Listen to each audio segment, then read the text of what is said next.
Hello students, welcome to today's session of chemistry. As you all know, we have started studying fifth lesson of your syllabus, that is electrochemistry. A very important lesson, as you all know. Now, just before starting this session, we will revise what we learned in the previous session. In the previous session, we learned writing of cell reaction. How to write cell reactions from cell notation.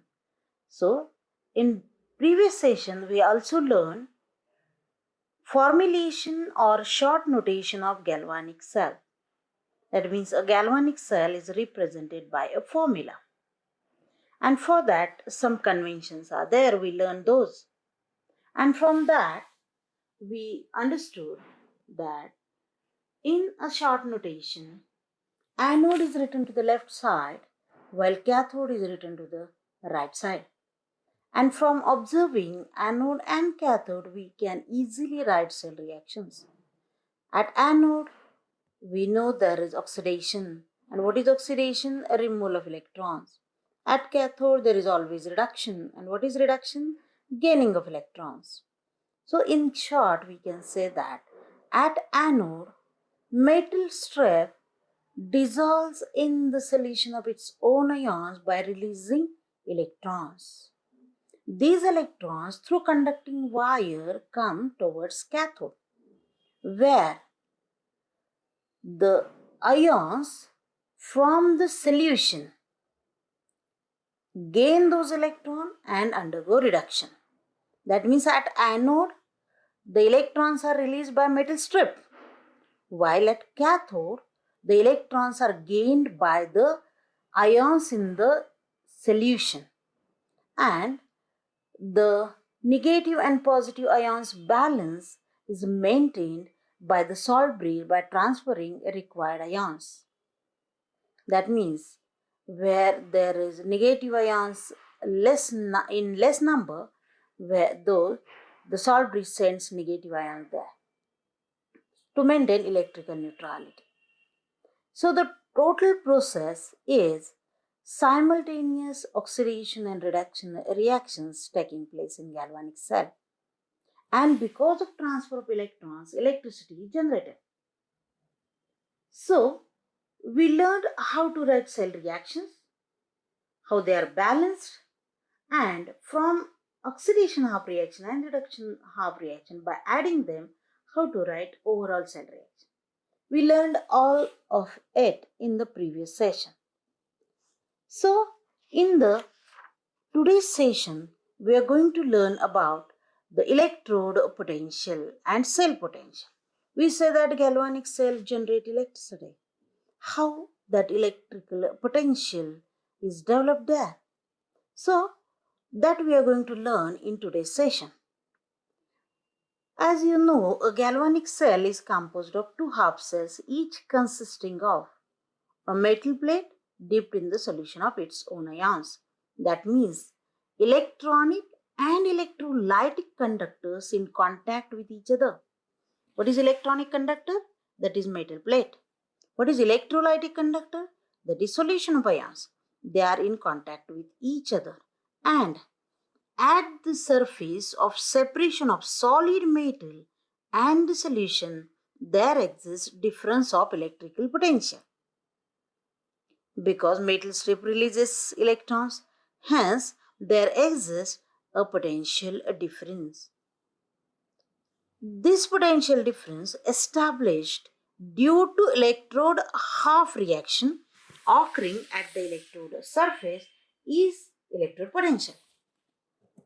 You know, at anode there is oxidation half reaction taking place, at cathode there is reduction half reaction taking place, that means transfer of electrons takes place, and because of that, at the electrode surface, a potential difference exists, and that is nothing but electrode potential. The potential is associated with each of the half reaction, maybe it oxidation or reduction, any type, but it is that potential is associated with that half reaction. The potential associated with oxidation reaction is called oxidation potential, while that associated with the reduction is reduction potential. So these two potentials are there, oxidation potential and reduction potential. What is then overall cell potential? Or we call it electrode potential, or it is also called as electromotive force or EMF. It is made up of the contributions from each of the electrodes. Because it is a overall cell potential, it is from or by the contribution of both the potentials, that is oxidation as well as reduction potential. That means if we add potential at anode and potential at cathode, we get EMF or overall cell potential. That means E cell, E stands for EMF. E cell equal to E oxidation at anode and E reduction at cathode. This is the simple formula that explains electromotive force. It is the sum of the anodic cell potential, anodic potential we can say, and cathodic reduction potential. Thus, here E oxidation, in short OXI is written. So E oxy is the oxidation potential of anode, and RED, that is E reduction, is the reduction potential of a cathode. And anode, we know electrons are released, hence there is always a negative charge, and at cathode electrons are gained, hence it is a positively charged. When galvanic cell operates, when it starts actually, the electrons are generated at anode. First and most important thing, electrons are generated. Where those are generated? At anode, because naturally at anode oxidation takes place. These electrons move through external circuit, as I told you, through the conducting wire, that external circuit, they move towards cathode. The cell potential is the force that pushes electrons away from anode and pulls them towards cathode where they are consumed. Complete circuit. That means what is cell potential? It is a kind of force that pushes electrons away from anode because they are generated at anode and they are carried towards cathode and where they are pulled and are consumed. In other words, the cell potential is the algebraic sum of the electrode potentials. In short, we can say overall cell potential is just algebraic sum of both electrode potentials. Then what is standard potential? Why it is needed? Now suppose we have prepared so many different kinds of galvanic cells, and if we want to compare what is the cell potential actually developed there, and if we measure those cell potential, then to compare the cell potentials, those are developed or electrode potentials developed by different kinds of galvanic cells, we require some standard conditions to be maintained. If we keep all the conditions standard and if we measure the electrode potentials developed by different variety of galvanic cells, then we can compare easily between them. So standard potentials are the potentials that the electrode potential and the cell potential depend on what are the factors which are important. The one is concentration of solutions. If gaseous electrode is used, then it is pressure of that gas, and third is the temperature. These are very important conditions which affect the value of electrode potential. If we maintain or if we keep the conditions constant in different kinds of electrodes or different kinds of galvanic cells, then we can easily compare the values we obtain. So, these are the three important conditions which are to be maintained. Then, by Iupac conventions, or we can say some factors are decided, and these conditions are known as standard conditions. Which are those? So to facilitate comparison of different galvanic cells, as I told you, if we want to compare the values we get, it is necessary to measure the cell voltage under given set of standard conditions of concentration and temperature. That means we have to measure the potential under given set of standard conditions of concentration and temperature. Then which are those conditions? Those conditions are fixed. Which are those? The standard conditions are 1 molar concentration of solution. That means concentration is fixed. It should be always 1 molar. Then, if a gaseous electrode is used, then the pressure should be 1 atmosphere. The solids and liquids we are using should be in pure form, and the temperature is of 25 degrees Celsius. So, concentration, temperature and pressure, these are the important factors. Those decide cell potential. And what are the standard conditions to measure the voltage is 1 molar concentration. If the gaseous electrode is there, it should be 1 atmospheric pressure. The temperature should be a room temperature, we can say, or it should be 25 degrees Celsius. If the voltage is measured under these conditions, that is called as standard potential, and to designate that, it is designated as E0. That means the standard potential, again we can say, is the algebraic sum of what? Standard electrode potential. That means standard oxidation potential and standard reduction potential. Hence, we can write the formula like this. E0 cell. What is the difference? 0 is written here on the upper side. So, E0 cell equal to E0 oxidation at anode plus E0 reduction at a cathode. Only difference we made is we have written 0. So, to indicate that it is a standard potential. Here, E0 oxidation is standard potential and E0, 0 should be there actually. E0 reduction is the standard reduction potential. Here it should be E0 oxidation and here it should be E0 reduction.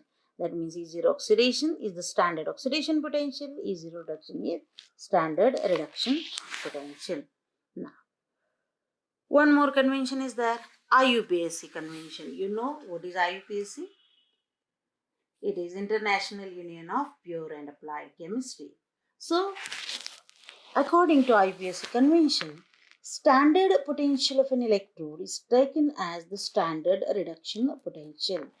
Now, out of these two types of potentials, anodic and cathodic, that is oxidation and reduction, according to IUPAC conventions, all the potentials should be measured according to the standard reduction potential, because standard reduction potential is taken as standard potential of electrode. Understood?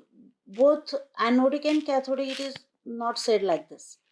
Both should be measured in terms of reduction potential only. How? As if we measure both the reduction and oxidation potential in case of any single electrode, then standard oxidation potential of any electrode is numerically equal to its standard reduction potential with the reversal of sign. Only the sign is different. Any metal dipped in the solution of its own ions, if we take, for example, suppose Zn plus 2 Zn, we have taken this electrode, and as it is written like this, if it has potential 0.76 volt, then its standard reduction potential will be same in value, only the sign is reversed, that is minus 0.76 volt. So, both the reduction as well as oxidation potential should be written in the standard reduction potential style only. That is IUPAC convention. That means instead of writing anodic potential, just write negative reduction potential. How it should be written? Hence, here it is mentioned. Hereafter, the standard reduction potential will be called standard potential. So we don't have to consider both types of potential. Only a reduction potential is called as standard potential. And the voltage associated with a reduction reaction. It follows that the standard cell potential, EMF, is written in terms of the standard potentials of the electrodes. That means both should be reduction potential only. So how it can be written? The formula then becomes E0 oxidation at anode is replaced by minus E0 reduction at anode. At anode there is oxidation, but we are writing in terms of reduction. Hence there should be a negative sign there. So the formula becomes E0 cell is minus E0 reduction anode plus E0 reduction cathode. Both are reduction because reduction potential is the standard potential. Hence, both should be mentioned in the similar way. That's why both are mentioned like this. Minus E0 reduction is same as E0 oxidation.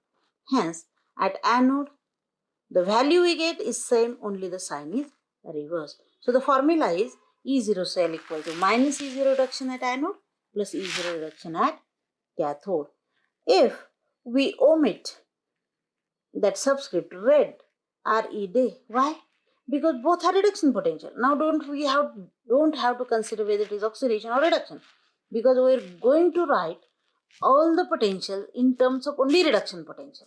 Hence, if nothing is written here, if we omit that RED, then also we must remember that all the potentials are standard reduction potential.